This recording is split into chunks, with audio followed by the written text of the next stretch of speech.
Hello అందరికీ. ఆకుకూరలంటే ఎంతమంది ఇష్టంగా తింటారో కామెంట్ చేయండి. అలాగే ఇష్టంగా ఈజీగా వండే వాళ్ళు ఎంతమంది ఉన్నారో కూడా కామెంట్ చేయండి. ఆకుకూర ఇష్టం ఉన్నా సరే అది వండేదానికి టైం పడుతుందని చెప్పి చాలామంది అయితే ఆకుకూరనైతే ఇంట్లో వండుకోరు. కానీ ఈ విధంగా సింపుల్గా చేసుకుంటే నోటికి కూడా చాలా రుచిగా కమ్మగా అనిపిస్తుంది. చుక్కకూర ఈ విధంగా తాలింపు పెట్టుకొని తాలింపులోనే మనం మగ్గించుకొని కూరలా వండుకోవచ్చు. దీనికి మనం ఉడకబెట్టి రుబ్బి ఇంత ప్రాసెస్ చేయాల్సిన లేదు, చాలా ఈజీగా చేసేసుకోవచ్చు. ఈ ప్రాసెస్ కూడా చాలా ఈజీ. మనం అన్ని కూరలు ఎలాగో తాలింపు పెట్టుకుంటాం కదా, అలానే కొంచెం ఆయిల్ ఎక్కువ వేసుకొని, అంటే వాటర్ అనేది అసలు వేయం కాబట్టి కొద్దిగా ఆయిల్ ఎక్కువగానే ఉండాలి. తాలింపుకు కావాల్సినవి ఉల్లిపాయలు, పచ్చిమిరపకాయలు, ఎండుమిరపకాయలు ఇవన్నీ వేసి తాలింపు పెట్టుకోవడమే. అంటే దీనికి పచ్చిమిరపకాయలు కొంచెం ఎక్కువగానే పడతాయి, కారం కూడా కొంచెం ఎక్కువగానే వేసుకోవాలి. చుక్కకూర కదా, లైట్గా పుల్లగా ఉంటుంది కాబట్టి మీడియం మంట మీద అయితే కూర వండుకొని మనం ఎప్పుడైతే కారం వేస్తామో అప్పుడు పూర్తిగా సిమ్లో పెట్టేసి 10 నిమిషాలు అయితే ఉడకనివ్వాలి.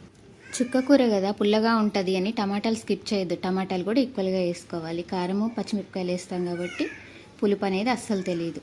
చుక్కకూర రుబ్బే ప్రాసెస్ లేకుండా ఈ విధంగా సింపుల్గా చేసేసుకొని సిమ్లో పెట్టే మనం ఉడికించుకోవాలి. చూడండి ఎలా మెత్తగా అయిపోయిందో. నా వీడియోస్ నచ్చితే ఛానల్ సబ్స్క్రైబ్ చేసుకొని ఒక లైక్ చేయొచ్చు కదా.